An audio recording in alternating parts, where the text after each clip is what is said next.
Yo, what's up, folks?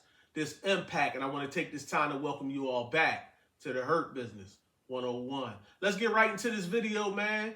Today's video, I want to discuss Ryan Garcia's comeback win against Oscar Duarte in his first bout back since he lost to Gervonta Davis in his first fight with Coach Derek James in the 140-pound division. First off, I want to congratulate Ryan Garcia on his comeback win. Sometimes for the young guys that's undefeated, got a lot of popularity. You know what I mean? They take their first loss. It's like a shock to the system, and they're never able to really capture what they had before the Magic. Sometimes, those guys are never the same again.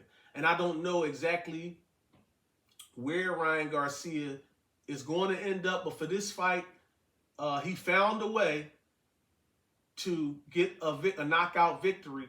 And I think he had questions about himself during that fight, but ultimately his anticipation, his timing, and the repetitions came into play to help him seal that deal. So hopefully, although he went through some mental things in that fight, him still seeing, hey, I could still hurt these guys. My power, my speed is still going to get these guys problems in the new weight division. Hopefully that builds his confidence into the next one. But first off, I want to talk about the matchmaking. I think that was perfect matchmaking. I mean, the matchmakers, his team, whoever made the decision, I don't know whose decision it was. I know Ryan has a lot of self-belief, so I'm sure he had the opportunity to say yay or nay to this fight, and he chose to say yay. So kudos to him for accepting a nice, sturdy, rugged, hard-punching guy in his first fight into a new division. And the matchmakers hit it on the head.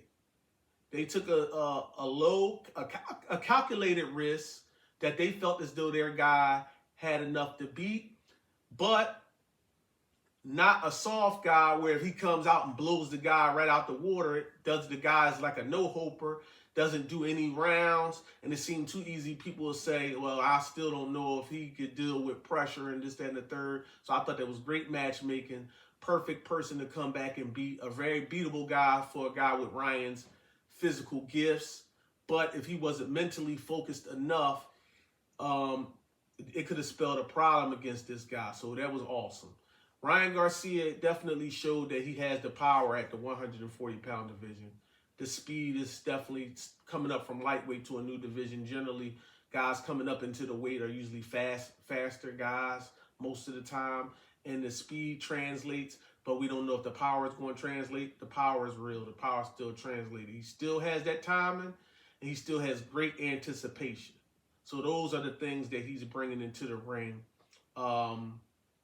And been as though he's fought on that big stage, smaller stages like that. Although it was a comeback fight after a loss, he still had to go through some things, the stage and the build up to the fight. He's already been in bigger productions and situations than that, particularly when he just fought Tank. That was a huge successful night for both of those guys financially, and also the build up. The next time he's in a big fight like that, he'll be even more prepared because the moment won't seem big. Even though people say, oh, he's popular, he's always in the cameras, he got a lot of people following him all the time, it's still different under those lights when you got to start dealing with all of the interviews and everything that comes with a big production. So he wasn't going to be fazed by that. So as for the fight, I thought Ryan showed those things he showed good. But I will say some things that could come back to haunt Ryan. First off, Ryan Garcia has to establish a strong jab, a jab that's trying to discourage a guy. Like he needs to develop that piston jab. Like Oscar De La Hoya had a great jab as a young fighter. He would pop you with that jab.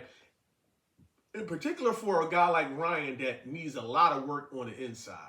And this is that can rear its ugly head in the future against more seasoned guys on the inside. But he needs to. A guy like Duarte was tailor-made. Duarte does not punch his way in. He didn't use any feints to get in.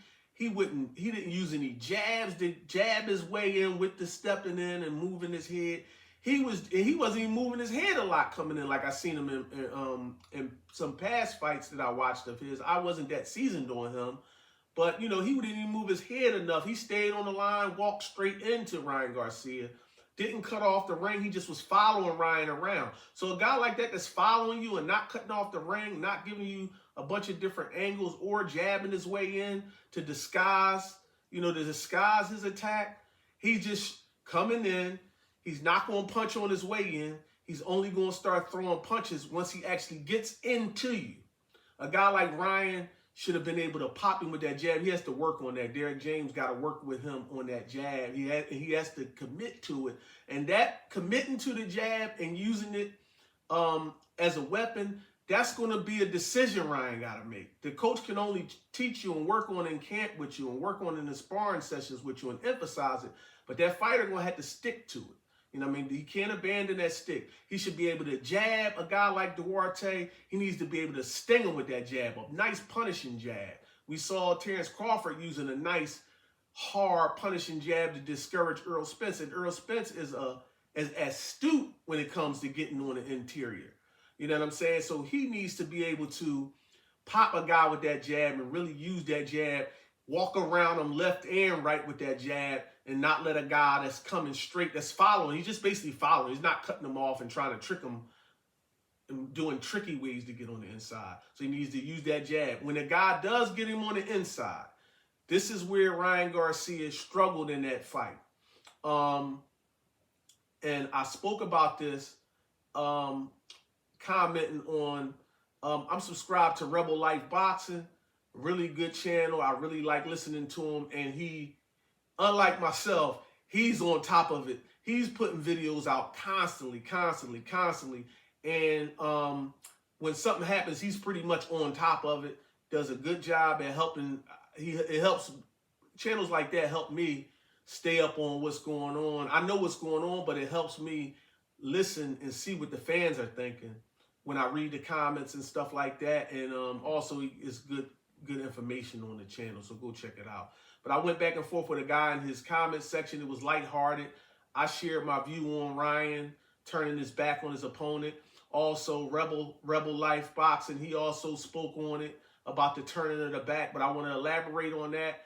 And it kind of comes off as I'm dissing Ryan when I mentioned to the guy that it was panic in Ryan, because sometimes people look at, when you say the word panic, they look at you like you're saying it's fear. And if they support a fighter, it'll feel like they want to defend the guy. But really, panic and fear is two different things. He's not scared, but panic sets in when you're in a situation that you're not accustomed to being in, or you're not fully prepared to deal with because you don't know how to deal with it. So you can panic in those moments when you're speaking in boxing terms. So when he's on the inside and he was doing that back turn, to me, that showed me one thing. He's disguising it with a little shoulder roll thing, but really what that's showing me is he's very uncomfortable and he's panicking. He's trying to find something because he's not working on that in camp. The coaches are making it clear. They're telling them they're not even working on that. They don't want him doing it, but he's resorting to it because fighters always resort to things that they do. They resort to certain things that they just do. It's like innate, you know what I mean? When they're uncomfortable, no matter what you're working on, a person resorts to what they are at their core when they're in trouble or when they feel threatened or they don't feel like they can deal with something. You're going to be with who you are. And Ryan is a panicky guy. That he has that panic, but he has to find a way to manage it. Now, in this fight, ultimately, he found a way through it, you know what I mean, to ultimately get to where he was able to stop the guy. But I have to project here and I have to keep it real. I'm not dissing the guy. But what I see is he's not comfortable on the inside. He don't need to be an Andre Ward or a Chavez Jr. or anything like that on the inside. He don't need to stay there because his makeup and his physical gifts, he doesn't need to stay on the interior and just bang out with anybody because he has gifts. He just needs to use them, trust them, and work. And they need to work on certain things so that he don't even have to keep himself in them positions. But he needs to be serviceable on the inside. And I'm going to explain. When you on the inside, you're taught, first of all, when a fighter gets in your wheelhouse, that means gets on the inside. First thing the trainers teach you, get small, right? He's standing straight up, trying to do a little shoulder roll thingy or whatever and turning his back, but he's standing straight up. So it's a lot of target space right there. A lot of target area for his opponent. You don't want to do that. Second of all, a shoulder roll in that tight with a guy pressed up against the left side where that hand is down, the shoulder roll, the hand is hanging, you know what I mean? And you're using your shoulder and tucking your chin behind it and rolling. You're supposed to be coming back with a counter. All right, so right there, the guy's pressed up against that side. That arm is handicapped. You can't do anything with that arm.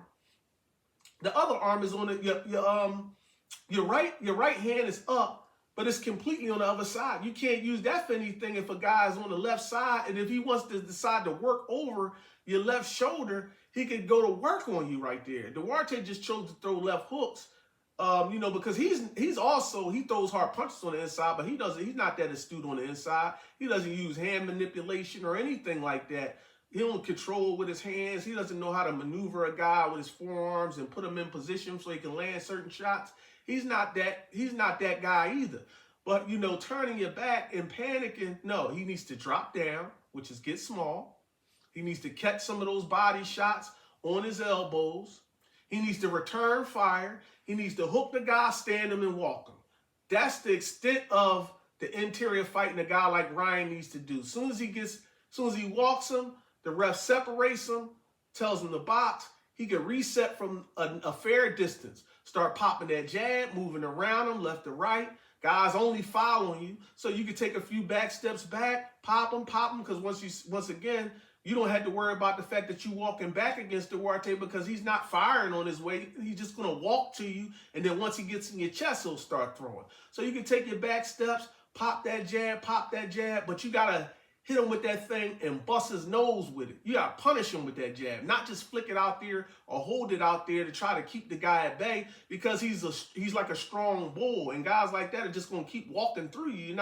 You got to discourage him. Some check hooks, some hard, stiff jabs, some movements. And when you get on the interior, get small, catch some of those shots, return some, hook them, stand them, walk them, and start over again. You're not going to get penalized for holding because you're fighting and you're using it as most times you're not going to get warned for that, or you're not going to lose a point because the referee is going to see that you actually fighting in there enough and, hooking a guy and walking him, and the referee just going to break you. It's not excessive holding, you know what I mean? Because you can keep that fight on the outside with your gifts, but you got to commit to it.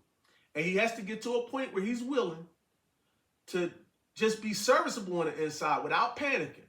Don't stay there too long because the panic is going to come out because he has that makeup. But if he's just serviceable enough, and if he catches a guy with some stuff, man, if he gets a guy with his type of power, if he learns how to catch and start shooting some of them shots, man, he can hit a guy with something and make a guy not really want to be on the inside with him either. But he's going to have to work on that stuff. After I went through that little back and forth, I did also see online later on, a day or two later, I seen where Tim Bradley spoke on it on Pro Box TV, where he talked about him being young and he doing that on his first sparring session because he was green and didn't know how to fight on the inside. And then also you can go to YSM and check out Greg Hackett, another great boxing mind that I like listening to. He also spoke on the turning of the back and stuff like that. So it's not hating on Ryan. I wish Ryan success, but I have to also project when I'm breaking fights down. And then what I see, I have to be, I'm here to help for people who are not as knowledgeable about boxing and just may be fans of boxing, but they ever wonder sometime, well, I wonder what's going on here. I wonder what's going on here. I'm here to help provide that to them. And the people that's more seasoned that know a lot about boxing, maybe sometimes even with myself, someone else provides a different perspective. And I was looking at it from my point of view, and then not that I'm wrong and they're right or vice versa. They may say something like, you know what? I didn't think about it like that. And then they could either change my mind or I still could feel the same way I felt, but I'd be like, I can see that happening. So that's all it is. There's no disrespect to Ryan. I'm on, y'all know my motto. I'm on no team. I'm on a team that's provide me the entertainment and giving me what I'm looking for that fight. I'm a consumer of boxing. So I just want the best bang for my buck. Whoever gives it to me, you my guy for the night. Listen, y'all, that's all I'm gonna go into with this video, man. I want to thank you guys for tuning in to another edition of the Hurt Business 101. You know what they say, it's no business like show business. But I say it's no business like the hurt business. 101, done.